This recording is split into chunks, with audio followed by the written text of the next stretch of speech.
Eba, networkers! Mais uma live da reciprocidade. Só vou fixar o tema aqui. Oi, meu amigo André Neves! Então, obrigado pelo convite, né? Obrigado a todos que estão participando, estão assistindo agora ou assistirão no futuro. Eu sou André Neves, eu atuo na área de desenvolvimento humano há mais de 20 anos, sou executivo de RH, né? E depois eu comecei a fazer uma carreira paralela, uma migração, e aí eu tenho uma empresa que ela é focada para todos os momentos de carreira dos profissionais. Opa, tá aqui, você vai ficar emocionado aqui. Todos os momentos de carreira dos profissionais, desde o início, né, ajudando pessoas e empresas. A AD é a Academia de Desenvolvimento Humano Empresarial, então a ideia é ajudar pessoas e empresas a atingirem os seus resultados. No caso das empresas, em todas as etapas, desde a entrada, né, a admissão, toda a parte de desenvolvimento, que é a parte meio, que treinamento de lideranças, treinamento de competências, desenvolvimento de carreira, e na saída, que é a parte de outplacement, do desligamento humanizado, para ter todo cuidado. Pensando hoje em marca empregadora, isso pesa muito e tem benefício para os dois lados. Para a empresa, que fica com uma imagem muito positiva para quem fica, e para quem tem esse apoio e tem mais segurança na saída. Então, essa é uma parte do trabalho que é realizado com muita paixão. Obrigado. Então, eu fico muito agradecido por você ter aceitado o nosso convite. Você é uma pessoa que tem uma agenda extremamente ocupada, e aí, gentilmente aceitou. Eu acho que não conheço pessoa mais qualificada para falar sobre o nosso tema de hoje, André, que é essa questão de recolocação e transição profissional da advocacia. Então, eu tenho tanta coisa que eu gostaria de saber, André. Eu vou fazer uma pergunta inicial assim.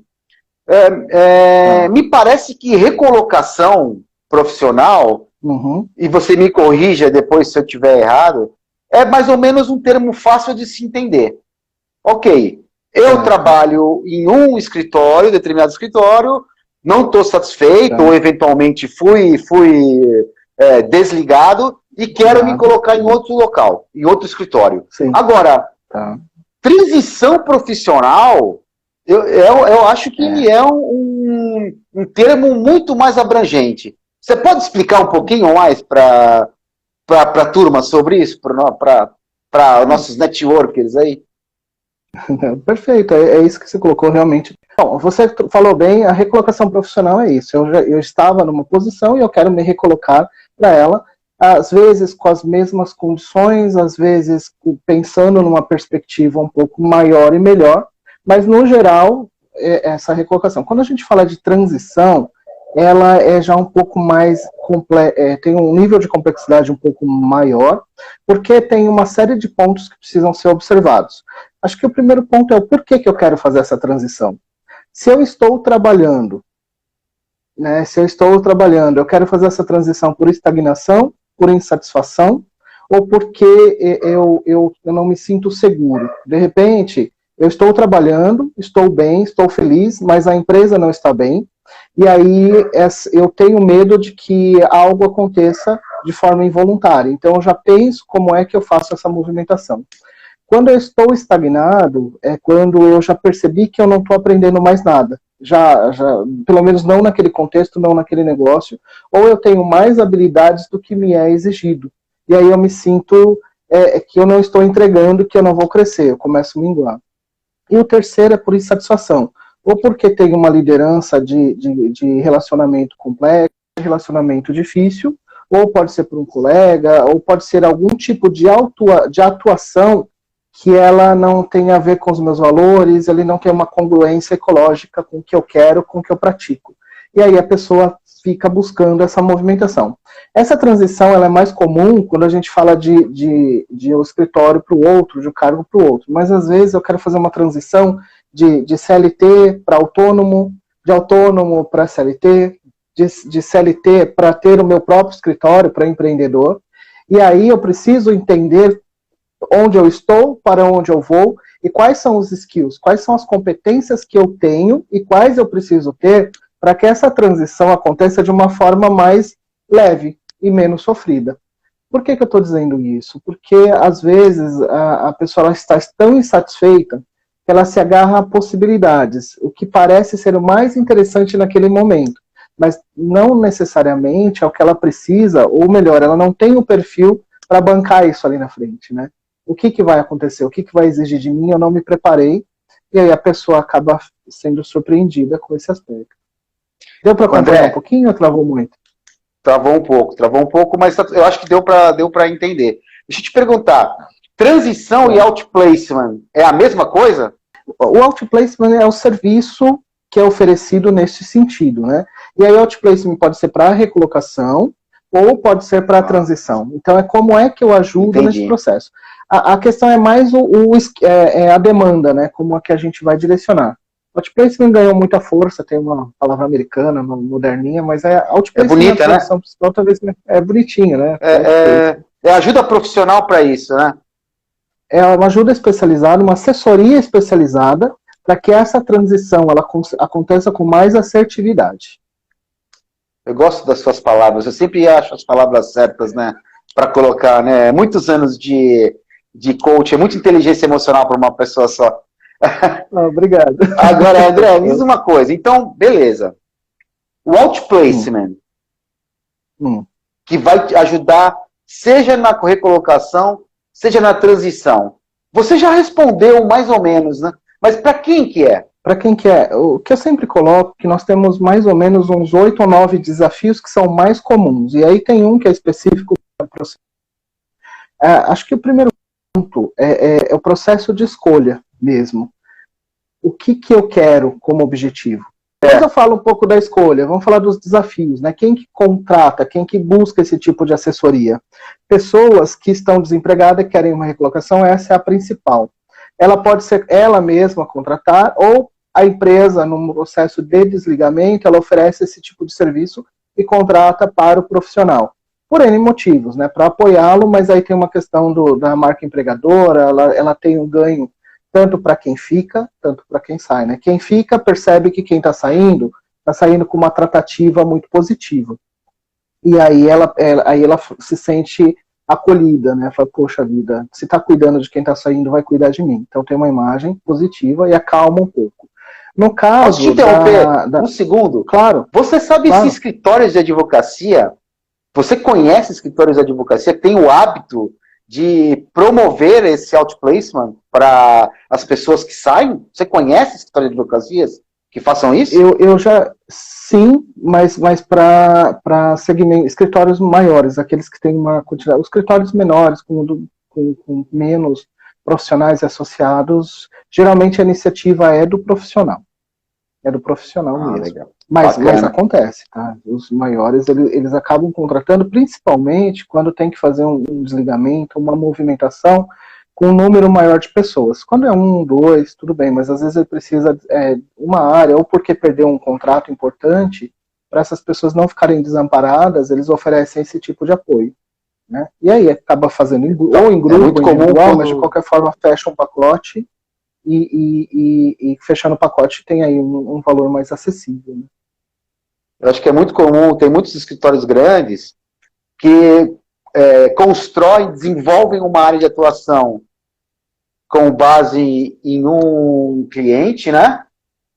Sim, exatamente. E aí perdem esse cliente. E aí infelizmente, ele tem que desmanchar essa área aí. E é bacana, eu acho fantástico essa iniciativa de você não deixar as pessoas desamparadas, né?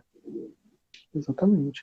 É bom para todo mundo, né? Movimento mercado, principalmente profissionais que têm um patamar, desempenhar uma corrente positiva muito interessante, muito importante. E deixa os profissionais seguros, né? Quem fica tem uma imagem positiva e quem sai. E aí tem um aspecto que é bem interessante entrando na área, isso minimiza as ações trabalhistas também, né? Porque você mostra que não houve... Não tenho dúvida. Porque o profissional que sai, embora ele entenda o motivo, se é que ele entende, algumas empresas dão feedback, outras não, mas ele entendeu o motivo, toda a ruptura que acontece, quando eu falo eu não te quero mais, gera um sentimento de rejeição.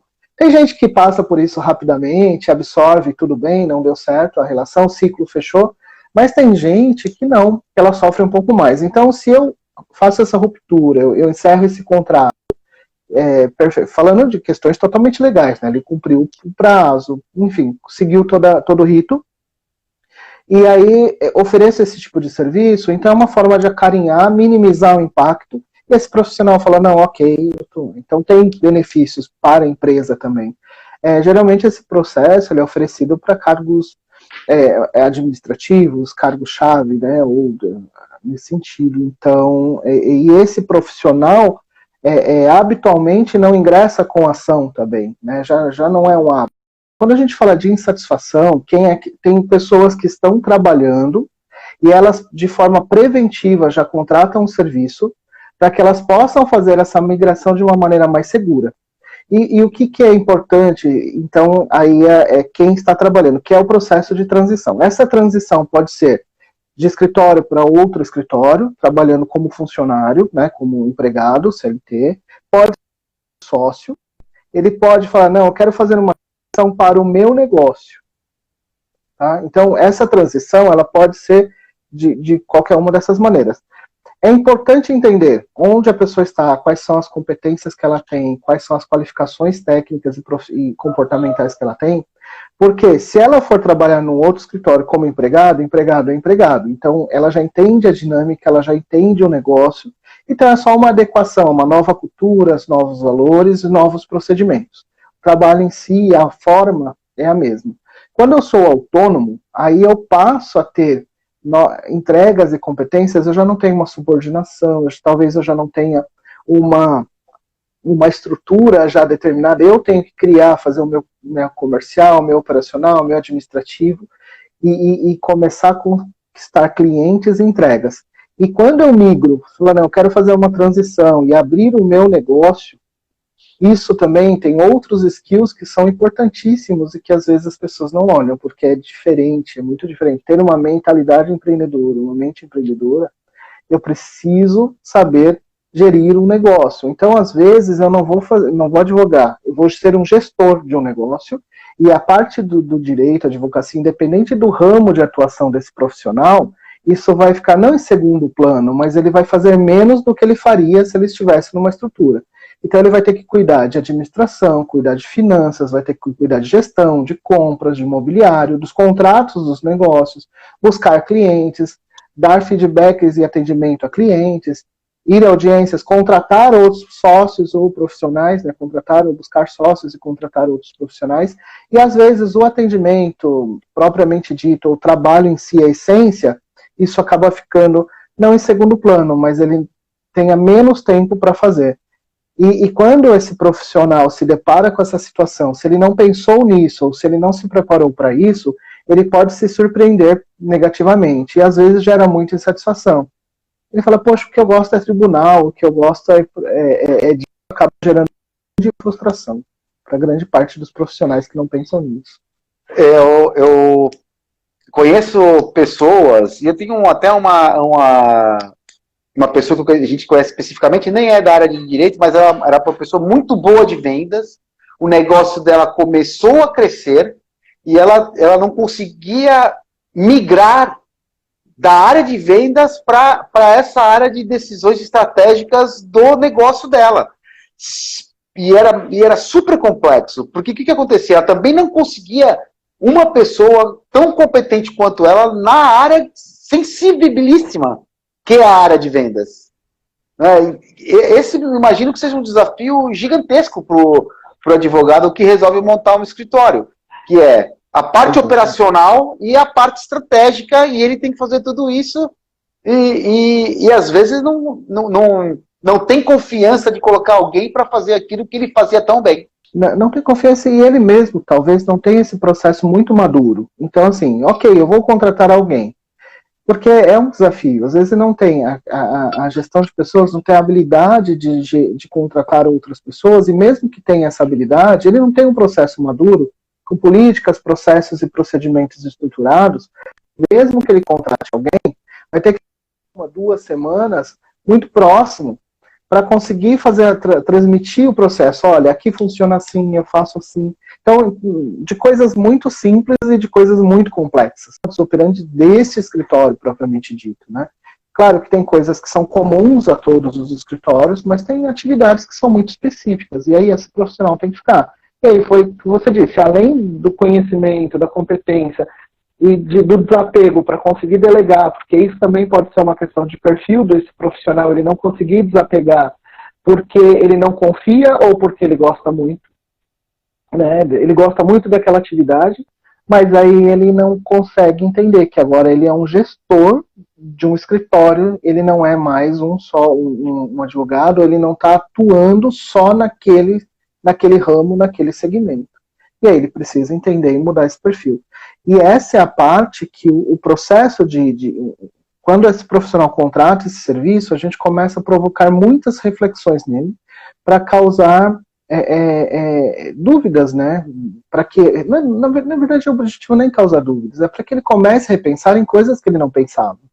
Porque quando está apaixonado, vai na emoção, funciona com o outro, mas funciona com o outro porque ou aquele se preparou, ou ele tem aquele perfil. Talvez esse profissional não tenha. E às vezes é muito dolorido descobrir isso. E é aí que você fala de atingir a maturidade, com esse processo de provocação? Isso, não só com isso, né? Porque a gente sempre fala de maturidade técnica e profissional na cabeça, que treino é jogo. E eu vou pegar aqui com média das universidades, das faculdades de outros segmentos, eu acredito que seja a mesma coisa na advocacia. Você tem muita vontade, muito conceito, mas a faculdade ela não prepara o gestor, né? Nem o gestor de pessoas, nem o gestor de escritório. Ele dá ali algumas dicas, deve ter alguma teoria nesse sentido, pode ser que tenha um jogo de simulação, mas a vida real é quando você vai ou para o estágio, você começa a entender um pouco mais. E algumas famílias já são tradicionais, né? Então você tem o avô, que era advogado, o pai, e aí o filho, tem o irmão, então você já herda alguma coisa. Outras famílias não, às vezes é o primeiro, ele está desbravando esse caminho. E aí, fatalmente, ele vai ter muito mais dificuldade, né? De entender. E aí, quando esse profissional com essa estrutura, e geralmente quem começa, salvo de quem herda aí uma tradição da família, geralmente quem começa fazendo tudo, né? De tudo um pouco, que vai voltando ao ponto inicial. E às vezes ela não tem mais tempo de fazer um treinamento específico, ou ela vai ter que se esforçar o dobro, às vezes sacrificar ainda mais da família, sacrificar um pouco mais de lazer para ela conseguir. Agora eu preciso entender de gestão de negócio, eu preciso entender de fluxo de caixa, eu preciso entender de contabilidade, eu preciso entender de gestão de pessoas, e é isso que eu converso e coloco nessa reflexão. E aí a pessoa ela pode decidir, ok, eu quero, ou ela fala, não era bem isso que eu queria. E isso economiza tempo, energia e dinheiro. Sem dúvida, tem aí uma economia nesse sentido, tem ganhos. Então tá, me diz uma coisa. Quando que o advogado deve buscar ajuda nesse sentido, André? Então, tem vários momentos. Pensando na recolocação, acho que quando ele começa a avaliar a empregabilidade dele, né, o quanto que ele é empregável, o quanto ele é atrativo para o mercado, às vezes ele está tentando buscar e ninguém contrata. O que é que está acontecendo? Poxa, mas eu me formei numa boa universidade, eu fiz um bom estágio, mas às vezes tem coisa, é uma postura, ele não está fazendo um bom marketing, ele não tem um posicionamento, ou ele faz isso de uma maneira muito imatura, ou às vezes ele coloca informações demais, menos é mais, e aí é importante nesse sentido. Para que ele seja mais assertivo nesse processo de recolocação e ganhe mais velocidade. É o momento dele, o porquê que ele está querendo fazer essa movimentação, seja recolocação, transição, e depois a gente traça o como. E mais do que eu traçar esse como, eu ajudo ele a perceber se esse serviço é para ele, se é o que ele está precisando neste momento. Deixa eu te perguntar, assim, na sua experiência, e você tem já está há muitos anos, eu sei que você inclusive tinha grupos para de recolocação e de transição de carreira para advogados, chegou a formar grupos específicos de advogados. Quais são os principais, vamos dizer, desafios profissionais? O que causa mais insatisfação profissional para os advogados, André, nessa tua experiência de 20 anos? Tá. Aí eu acho que dá um gancho depois para falar um pouco de escolha, mas o que eu percebo é que, assim, não conseguem ganhar dinheiro como advogado, então eu estou falando das consequências, né? E depois a gente fala um pouco das causas. Não tem tempo para a família, uma coisa, estão fazendo outra totalmente diferente. Não conseguem cativar os seus clientes. Às vezes pedem até, alguns finalizam, olha, eu quero trocar de advogado, porque às vezes ele não é assertivo na colocação. Às vezes, tecnicamente, até é muito bom, conhece, mas não sabe dialogar, não sabe pontuar, não sabe ponderar, não tem esse nível de maturidade para entender a hora de parar, a hora de avançar. Até porque o cliente, às vezes, ele precisa ser educado, né? E nem todos os clientes têm habilidade, nem todos são do segmento. E às vezes as palavras são muito técnicas, e aí você precisa. Alguns têm uma empatia maior, alguns conseguem envolver e explicar melhor, outros já são muito técnicos. Alguém vai pedir alguma ajuda, esse profissional não sabe cobrar. Mas ele sofre com isso, porque ele quer cobrar, porque ele sabe, ele até reconhece que trabalhou demais. Mas às vezes por gratidão ou por dificuldade mesmo de cobrar, então tem esse sofrimento nesse aspecto. Não sabe se escolhem carreira ou se foram escolhidos por ela. Isso tem a ver um pouco de escolha, se a gente for falar. Não sabem onde querem chegar. Falar de escolhas, né? Eu acho que é importante, quando a gente fala de carreira, o ponto inicial, ele diz muito do que aconteceu e por que está acontecendo o sofrimento.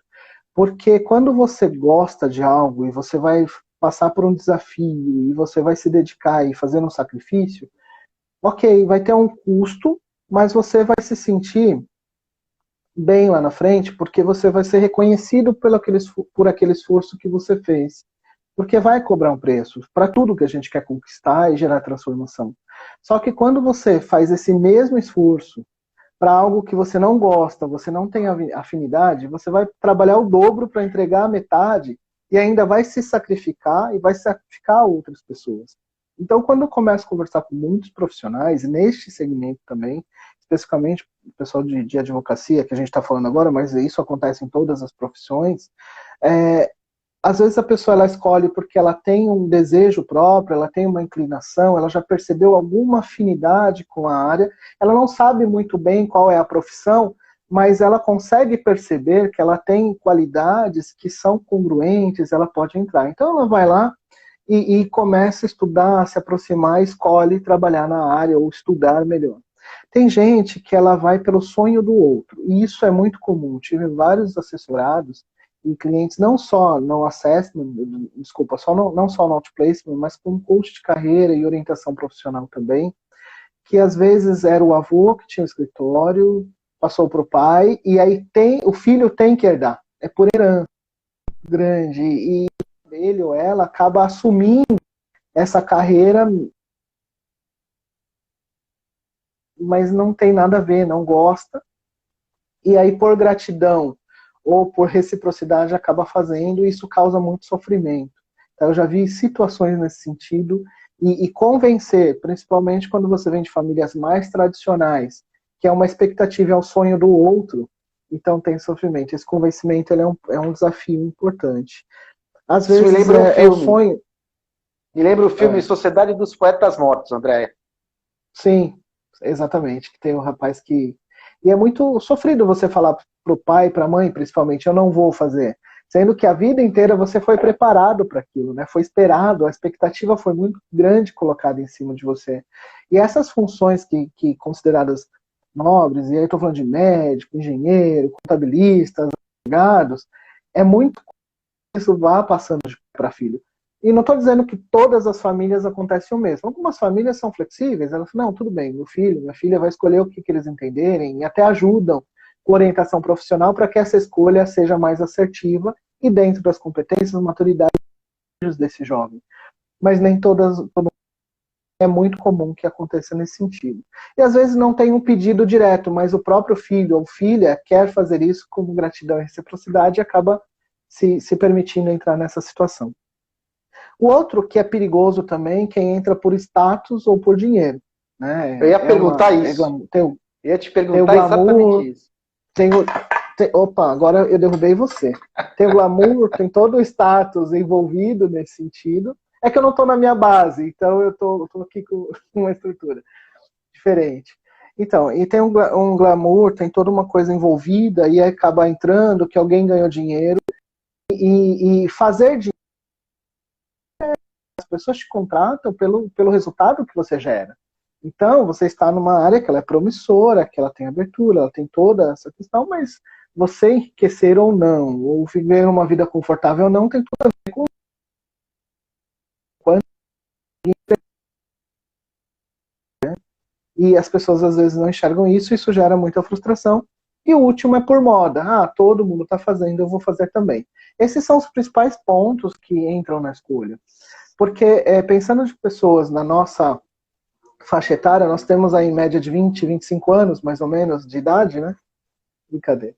Bom, quando nós começamos a carreira lá atrás, embora tivéssemos empresas que faziam esse tipo de serviço de orientação vocacional, não era tão acessível e não era tão comum como é agora.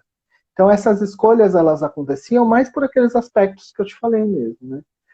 Hoje não, hoje você tem testes vocacionais, orientações profissionais, é mais acessível, as pessoas têm uma mente mais aberta nesse sentido, entendem a importância, elas acabam procurando alguma assessoria.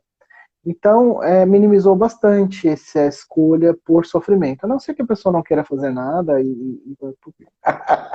Mesmo assim, meu amigo, pelo que eu vejo, pelo que a gente acompanha, e você sabe, a Sabrina é da área educacional, é muito incipiente e é muito doloroso. A gente vê muito jovens, mesmo não jovens, que não sabem escolher ou escolheram errado ou foram induzidos a uma profissão diante de todas essas circunstâncias que você acabou de colocar. Nós recebemos uma pergunta aqui, meu amigo, inbox, e a pergunta é o seguinte: quando se quer mudar completamente de área, completamente, quais as dicas para que essa transição seja feita de uma maneira mais assertiva?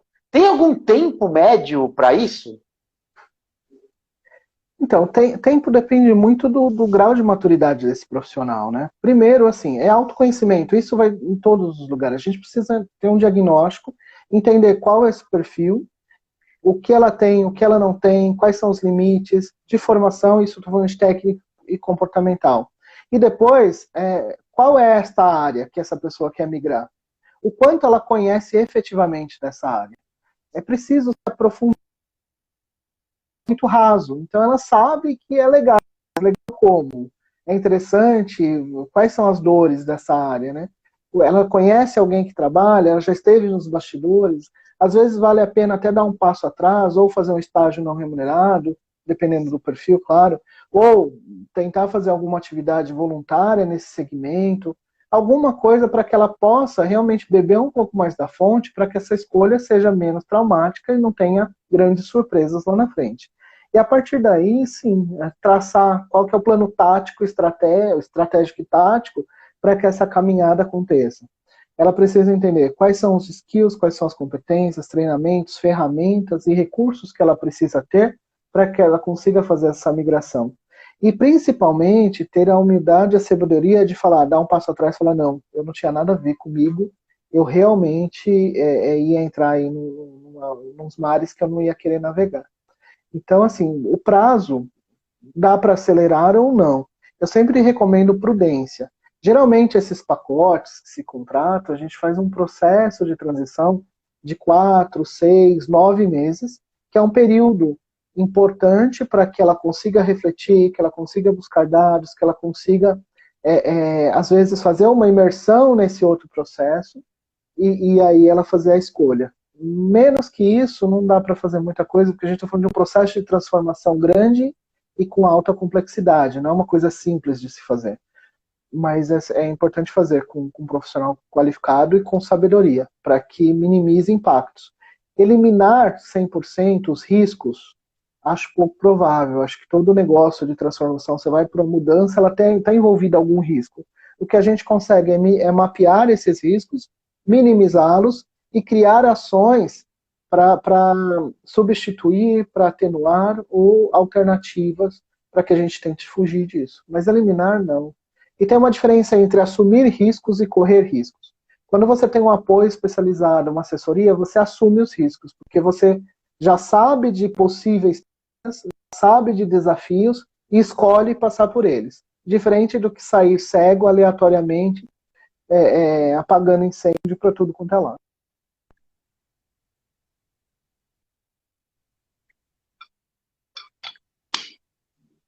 Ixi, travou, André, de novo. Travou? Poxa vida. Agora voltou. Tá um desafio.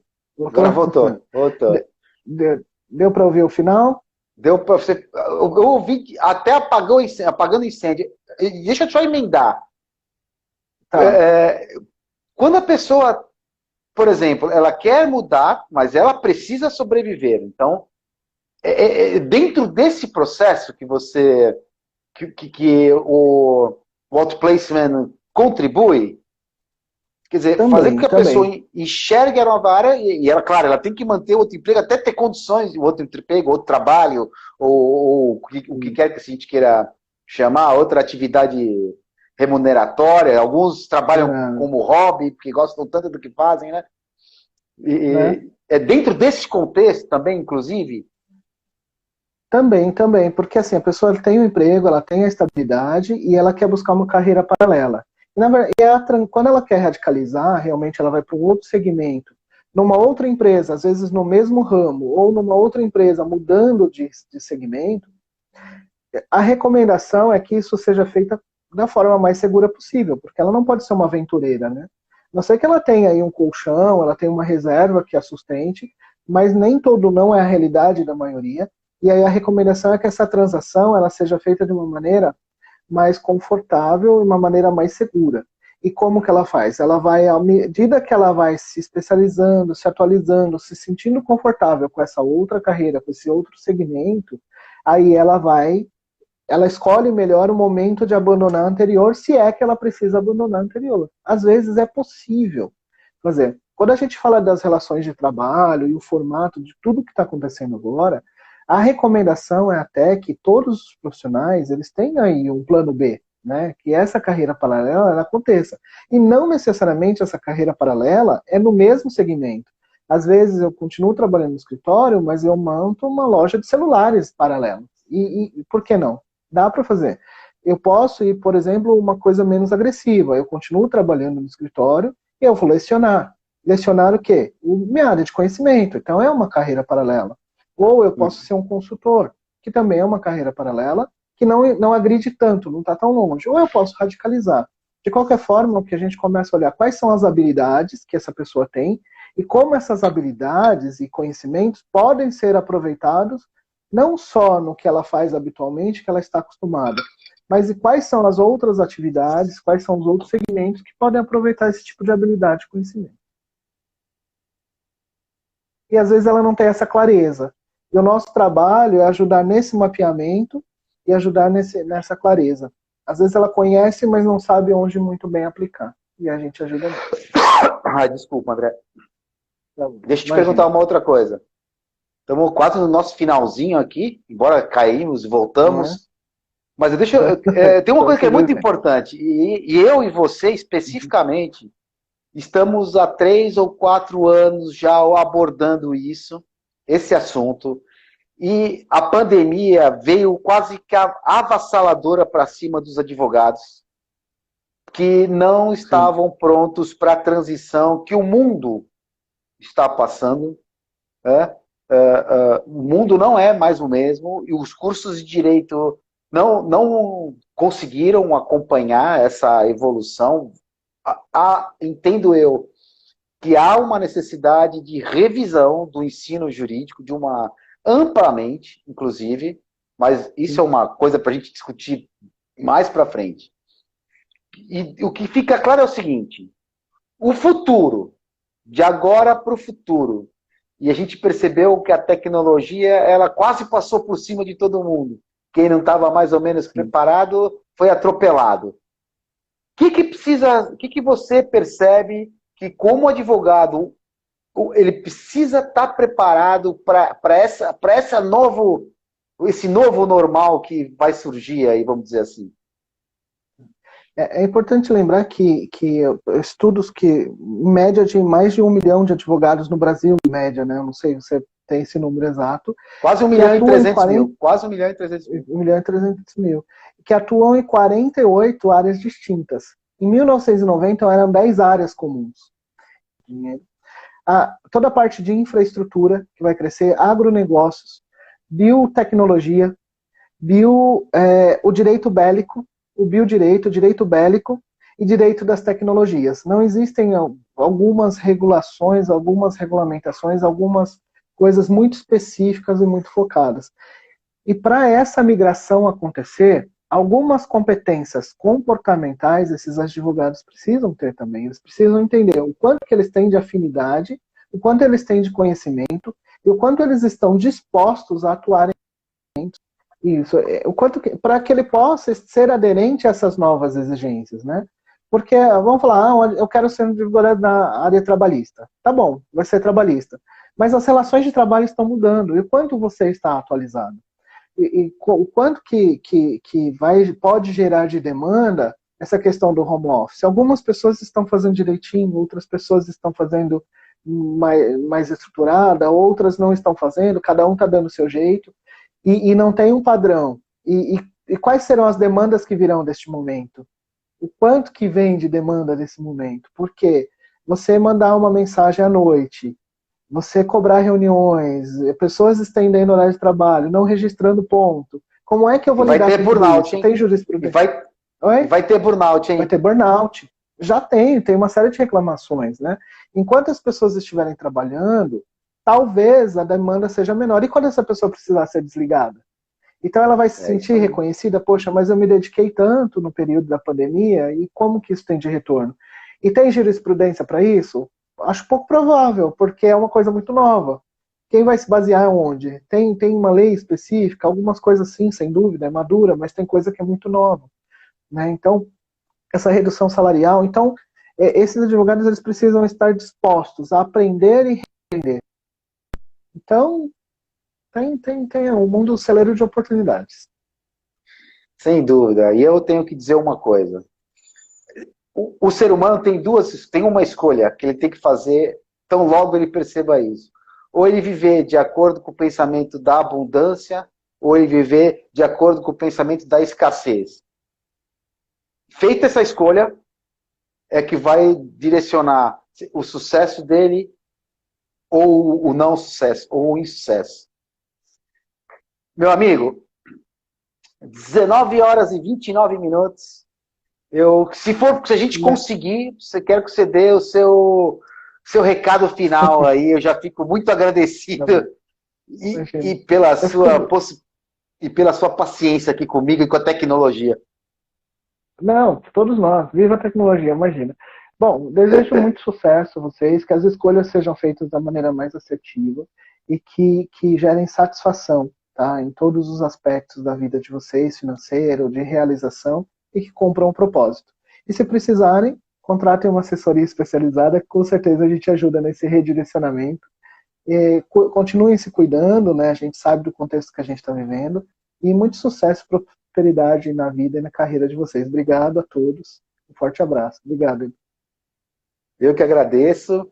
Nem sei, às vezes eu já falei para algumas pessoas, não é todo mundo que sabe, mas o Enchendo a Banca, por exemplo, nasceu de uma vontade minha de recolocação, de transição profissional, e aí surgiu o Enchendo a Banca graças a um processo de coaching ao qual eu me submeti e me encantei tanto que acabei de estudar, inclusive com você, né, meu amigo André. Então, uma ajuda, um braço, uma pessoa que te acolhe, te orienta, é fundamental nesse momento. Eu quero agradecer imensamente para você, pela sua disponibilidade. Eu sei que se a gente senta aqui, quando fazemos juntos, a gente passa horas, porque temos muita coisa para trocar. Eu te agradeço muito. Perfeito. Uma excelente semana para você, André, para todos aí. Uma excelente semana para todos que tiveram a paciência de nos assistir. E aí, pessoal, um forte abraço para todo mundo. Obrigadão, André.